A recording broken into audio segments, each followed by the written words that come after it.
Hey guys, my name is Kirsty and welcome to the Reading Habits book tag. Basically today I'm going to be doing the Reading Habits book tag, and I did this on my blog about a year and a half ago, so I thought I would convert it into video form for you guys, and it's literally just so I can share a little bit of more stuff about myself that you probably wouldn't know just by watching my videos. So without any further ado, let's just get into the book tag.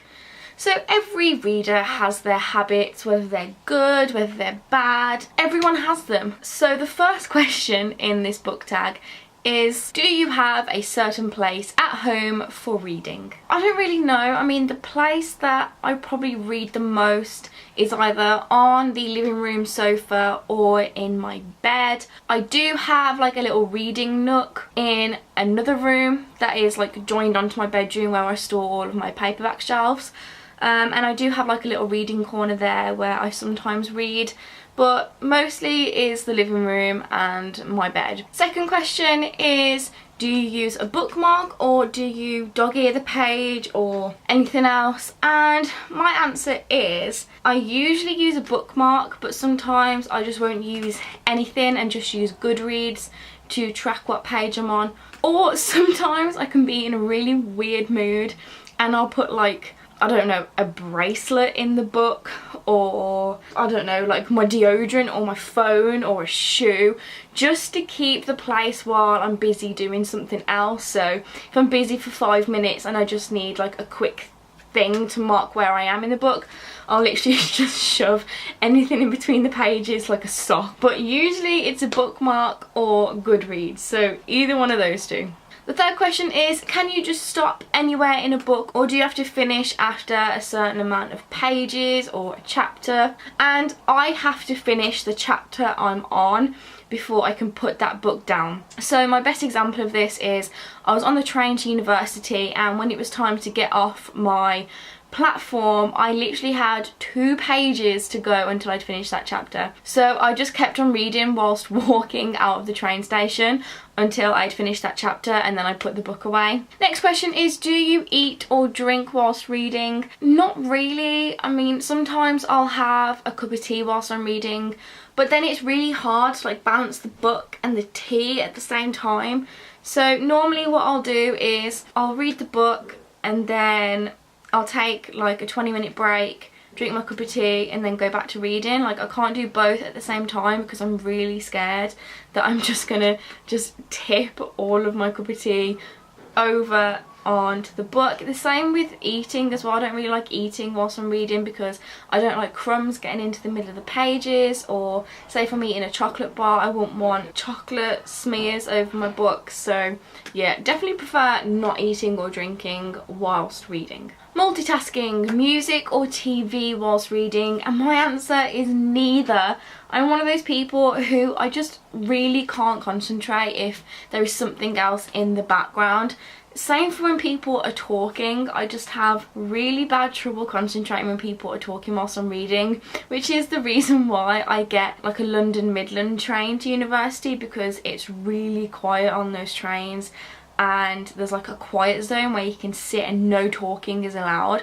So I always sit in those carriages so I can just concentrate on my reading. One book at a time or several? If you asked me this 2 years ago, which I did on my blog, I would say one book at a time. But since my blog has become more successful and since I've started this YouTube channel, then I've started to have to read more than one book on the go, because, you know, I've got quite a lot of arcs that I need to read for a certain date and stuff like that. So at the moment, for the past maybe 4 months, I'll have 3 books on the go.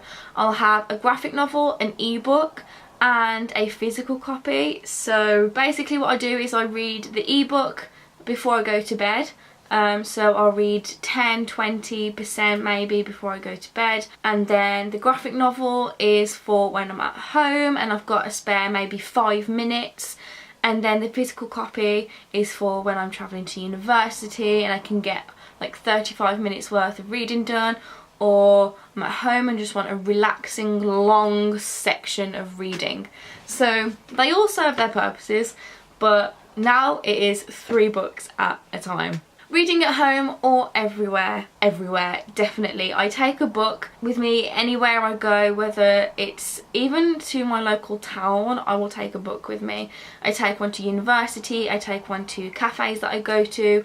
I always take one when I'm travelling to, say, I don't know, London or Manchester. I always take a book with me. I have to, because even if there's a spare 15 minutes and I am really bored out of my mind, I will read my book. My dad does the same. It's just something that we both do. We'll just take a book everywhere with us. So yeah, definitely everywhere. Reading out loud or silently in your head? 100% silently in my head. Do you read ahead or do you skip pages? I try to stay on the page that I'm on, but sometimes a book will just get so exciting that I'll like skim read and I'll read really fast, and I'm like, wait a second, no, I need to go back, reread that, because I was just getting way too excited. So I'll have to go back, reread, and then obviously carry on and try and carry on at a normal pace. But I do definitely try to stay on the page that I'm on. It's very, very rarely that I'll look at the end page and look at the ending to see what's happened. It's very rarely that happens. Breaking the spine or keeping it like new? 100% keeping it like new. My best friend, she likes to keep her books tattered, I guess. So she breaks the spine, she dog-ears the pages, she'll do anything, she'll get it battered, and that's okay. And her justification for that is the fact that she likes her books to look well loved and read, and my dad's the same, he has the same reasoning. But for me, I like to keep my books in pristine condition, so like they were when I brought them brand new. This is why I can't lend out my books to people, because I'm really scared that they're gonna crease the spine or tear or crease the pages, and it really does give me anxiety. I never lend my books out to people, ever. I just can't. It scares me so much that I really just can't. Once my dad asked to borrow a book of mine, and I went upstairs and started having a panic attack because it was just stressing me out so much. Definitely keeping the books like new. Do you write in your books? It depends. Now, I know I said that I love keeping my books brand new, and that's my kind of YA books, or, you know, fiction in general. But if there is an academic book, so like a collection of essays, I will use a pen or a highlighter to just highlight key quotes that I can use in essays. If it's for books that I'm reading for class, so at the moment I'm reading North and South by Elizabeth Gaskell, I don't underline that because it's a fiction book. I will get a coloured tab and just tab in the page where a useful quote might be. It's only with academic essays that I underline or highlight. That is my only exception. So there we have it. That was the Reading Habits book tag. I hope you learned something new about me. It's just nice sometimes to do these kind of relaxing videos where I don't have to have like a huge pile of books by the side of me and just like keep lifting them up. I can just talk freely to you guys, and sometimes I really like doing that. So yeah, that is a Reading Habits book tag. I hope you guys enjoyed it. If you liked this video, please give it a big thumbs up. If you've got any comments, questions, feedback, what are your reading habits, let me know in the comments box below. I do post videos on Mondays, Tuesdays and Fridays, Mondays being my weekly reading vlogs. If you would like notifications for when those videos are put up, then just click on the bell icon below. And yes, that is everything that I have to say. So thank you guys for watching, and I will see you for my next video. Bye! Wow.